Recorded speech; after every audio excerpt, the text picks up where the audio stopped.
सभी को नमस्कार। हेलो हिंदी चैनल पर आप सभी का स्वागत है। प्रिय विद्यार्थियों, आज की इस वीडियो में हम सूरदास के पदों की व्याख्या कार्य जो हमने शुरू किया हुआ है उसी को आगे पढ़ रहे हैं। 12वां पद आपके सामने है जो कि रूप माधुर्य से शुरू हो रहा है। शोभा सिंधु ने अंत लहीरी, नंद भवन भरी पूरी उमगी, चल ब्रज की बिथिनु फिरती बहीरी, देखी जाई आजू गोकुल में, घर घर बेचही फिरती दहीरी। तो देखिए, जो एक गोपी दही बेचने के लिए गोकुल गांव में गई हुई थी, तो वो वापस आकर वहाँ का सौंदर्य, श्री कृष्ण के जन्मोत्सव के सौंदर्य का वर्णन अपनी सखी से करती हुई क्या कहती हैं?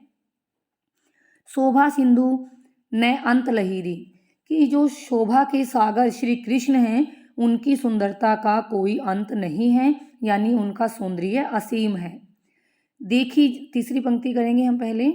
देखी जाई, वो क्या कहती हैं कि जब मैं आज गोकुल गांव के घर घर में दही बेचते हुए घूम रही थी तो मैंने देखा नंद भवन, नंद बाबा का भवन, पूरी उमगी चल, यानी ब्रज क्षेत्र के जो लोग हैं वो पूरी उमंग और उत्साह के साथ भरकर नंद बाबा के भवन की ओर जा रहे थे।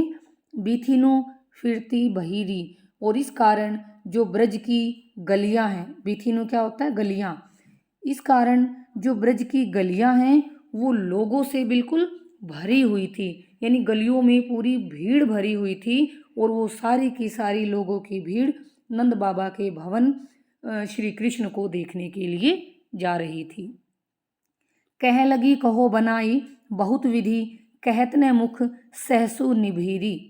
देखिए, सहसु होता है हजारों, मुख मुख, कि हजारों मुखों के द्वारा भी कहत ने, उसकी शोभा का वर्णन नहीं किया जा सकता। कह लगी कहो बनाए बहुत विधि, वो क्या कहती हैं कि वो श्री कृष्ण का सौंदर्य इतना असीम है, इतना सुंदर है श्री कृष्ण, कि उसकी शोभा का वर्णन वो तुम्हें किस प्रकार बनाकर बताए। हजारों मुखों के द्वारा भी उसकी सुंदरता का वर्णन नहीं किया जा सकता, ऐसा उनका सौंदर्य है।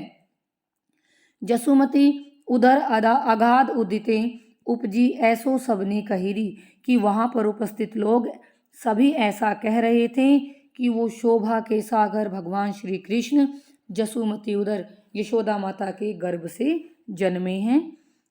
सूर श्याम प्रभु नीलमणि, सूरदास जी कहते हैं कि उनके प्रभु श्री कृष्ण जो हैं वो इंद्र की लाई के समान हैं। ब्रज बनिता, और ब्रज की सारी स्त्रियां गहीरी, श्री कृष्ण को पकड़कर उरलाई अपने हृदय से लगा लेना चाहती हैं। तो इन पंक्ति, इस पद में श्री कृष्ण का जो जन्मोत्सव है वो बड़ा ही मनोहारी वर्णन इसमें किया गया है। श्री कृष्ण की शोभा अद्वितीय बताई गई है, असीम बताई गई है। 13वां पद देखिए। श्याम हृदय जलसुत की माला, अति ही अनुपम छाजेरी।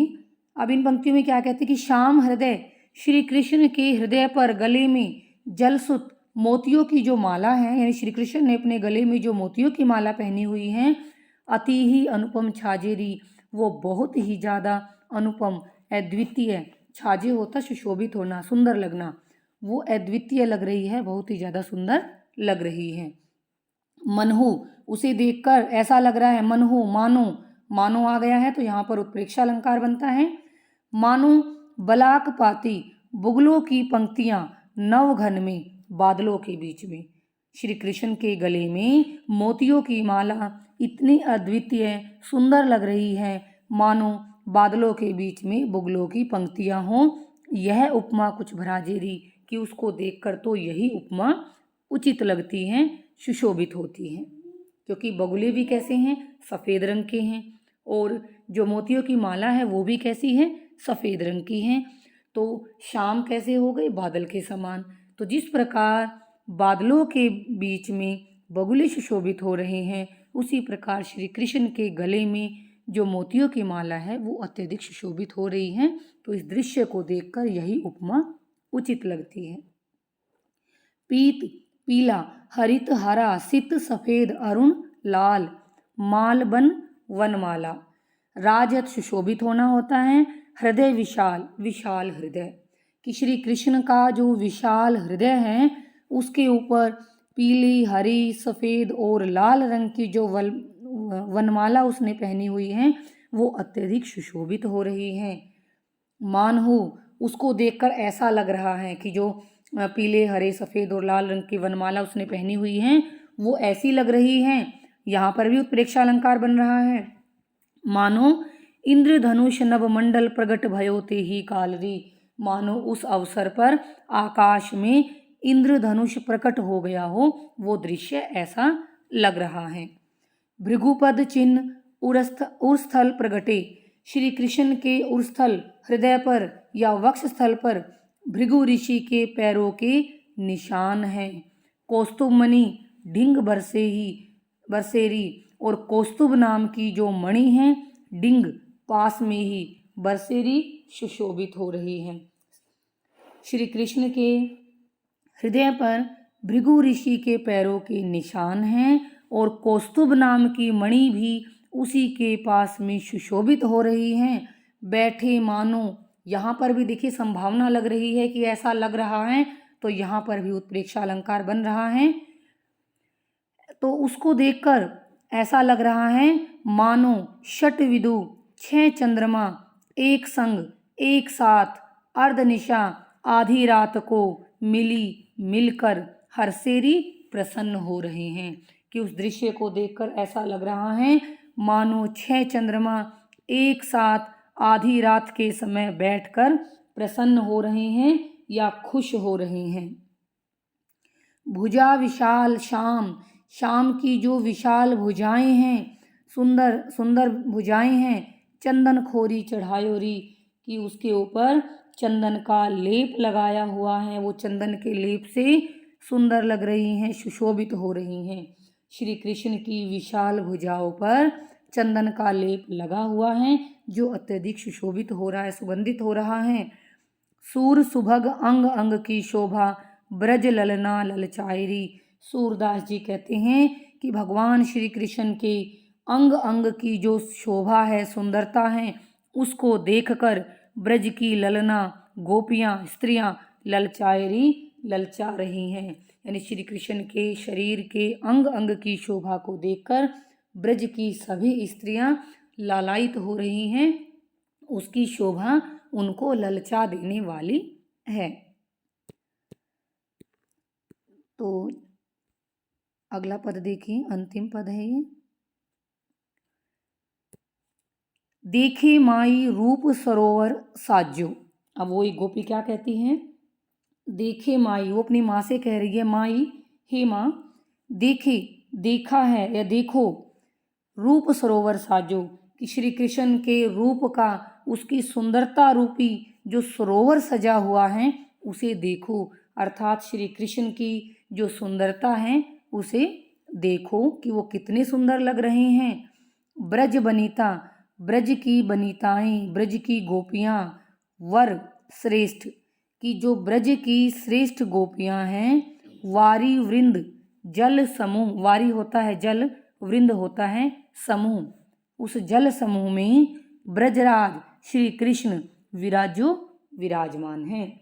वो क्या कहती हैं गोपियाँ, दोबारा सुन लीजिए कि गोपी अपनी माँ से क्या कहती है कि हे माँ देखो, श्री कृष्ण के रूप सौंदर्य का सरोवर सजा हुआ है। यानी श्री कृष्ण की शोभा जो है अत्यधिक सुंदर लग रही हैं। मानो वो कैसे लग रही हैं कि ब्रज की श्रेष्ठ युवतियों रूपी जल समूह के बीच में श्री कृष्ण विराजमान हैं। ठीक है, दोबारा सुनिए ये पंक्ति, ब्रज की श्रेष्ठ युवती रूपी जल समूह के बीच में श्री कृष्ण विराजमान हैं। लोचन जलज, उनकी जो आँखें हैं वो कमल के समान हैं। मधुप भवरा अलकावली, बालों की लटें, उनकी बालों की जो लटें हैं वो भवरे के समान हैं। कुंडल मीन सलोल, सलोल चंचल, मीन मछली, कुंडल जो कानों में उसने अपने कुंडल पहने हुए हैं वो चंचल मछली के समान हैं। आंखें कैसी हो गई, कमल जैसी, बाल भवरे जैसे और कानों के कुंडल मछली के समान चंचल है। जैसे मछली पानी में इधर उधर बार बार कूद रही है, छलांग लगा रही हैं, उसी प्रकार उनके जो कानों के कुंडल हैं वो हिल डुल रहे हैं। तो इसीलिए मछली की चंचलता से उन कुंडल को के समान बताया गया है कि उनके कानों के कुंडल मछली के समान चंचल हैं। उर चकवाक कि उनका हृदय रूपी जो चकवाक पक्षी है, चकवाक यानी चकवा चकवी का जोड़ा, उनके हृदय रूपी चकवाक पक्षी को विलोकी क्या होता है, देखना, वदन वधु उनका मुख रूपी चंद्रमा।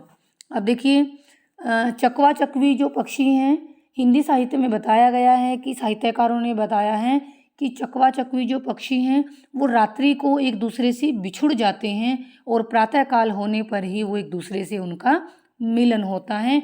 तो यहाँ पर इसीलिए ये बताया है उर चकवाक कि श्री कृष्ण के जो हृदय रूपी चकवा चकवी के जोड़े हैं या हृदय रूपी जो चकवा चकवी पक्षी हैं वो विलोकी देख रहे हैं, वदन वधु उनके चंद्रमुख को, श्री कृष्ण के चंद्रमुख को देख रहे हैं। अब देखिए उनको चंद्रमुख जब देखा उन्होंने तो उनको ये लगा कि रात्रि हो गई है, क्योंकि रात्रि के समय तो एक दूसरे से बिछुड़ जाते हैं ना। तो श्री कृष्ण के हृदय रूपी चकवा चकवी का जोड़ा उनके चंद्रमा रूपी मुख को देखकर ये समझ लेता है कि रात्रि हो गई है और वो अनबोल बिना बोले ही बिछुड़े रहे एक दूसरे से बिछुड़ जाते हैं, दूर हो जाते हैं। मुक्तामाल उनके गले में जो मोतियों की माला है, बाल बग पंक्ति, बाल बाल बग बगुले पंक्ति पंक्ति, वो बाल बगुलों की पंक्ति के समान करत कर रही है, कुलाहल कोलाहल कूल किनारा। तो यहाँ पर सरोवर का जो किनारा है वो किसको कहा गया है, श्री कृष्ण के हृदय को कहा गया है कि जो उनके गले में मोतियों की माला है वो बुगलों की पंक्ति के समान उनके हृदय रूपी किनारे के ऊपर कोलाहल कर रही है। कि जैसे सरोवर के ऊपर बुगले कोलाहल कर रहे हैं, ऐसे ही गले के अंदर जो मोतियों की माला पहनी हुई है वो भी उनके हृदय रूपी किनारे पर कोलाहल कर रही है, हिलडुल रही हैं। सारस हंस मोर सुख श्रेणी वैजयंती समतूल कि उनके गले में जो वैजयंती के फूलों की माला है वो सारस, हंस, मोर, सुक और तोतों की श्रेणी समूह श्रेणी कि वो सारस, हंस, मोर और तोतों की श्रेणी के समान सुशोभित हो रही है, समूह के समान सुशोभित हो रही हैं। श्री कृष्ण के गले में जो वैजयंती की माला पहनी हुई है वो सारस, हंस, मोर और तोतों के समूह के समान सुंदर लग रही हैं। पुरैनी कपिस निचोल, देखिए पुरैनी क्या होता है,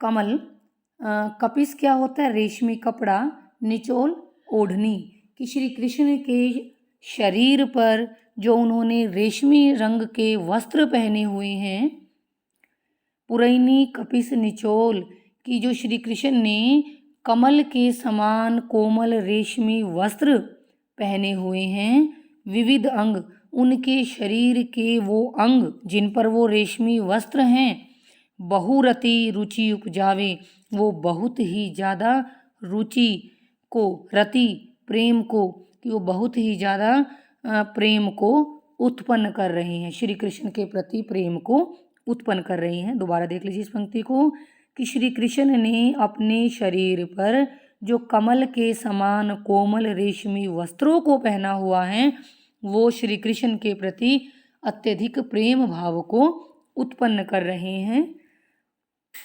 सूर श्याम आनंद कंद की शोभा कहत न आवे, सूरदास जी कहते हैं आनंद कंद की जो आनंद के भंडार श्री कृष्ण हैं उनकी शोभा का वर्णन किया नहीं जा सकता, वर्णन किए करने से भी नहीं हो रहा है, क्योंकि वो उनकी शोभा कैसी है, अवर्णनीय है।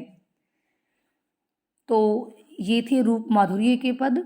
मैं उम्मीद करती हूँ कि ये थोड़े से देखिए समझने में आपको कठिन लग रहे होंगे, इसीलिए मैंने एक एक पंक्ति को दो दो तीन तीन बार करके आपको समझाया है। तो मैं उम्मीद करती हूँ कि आपको समझ आ गया होगा। अगले पदों की व्याख्या के लिए मेरे साथ जुड़े रहें। इसी के साथ आप सभी श्रोतागणों का मुझे सुनने के लिए बहुत बहुत धन्यवाद।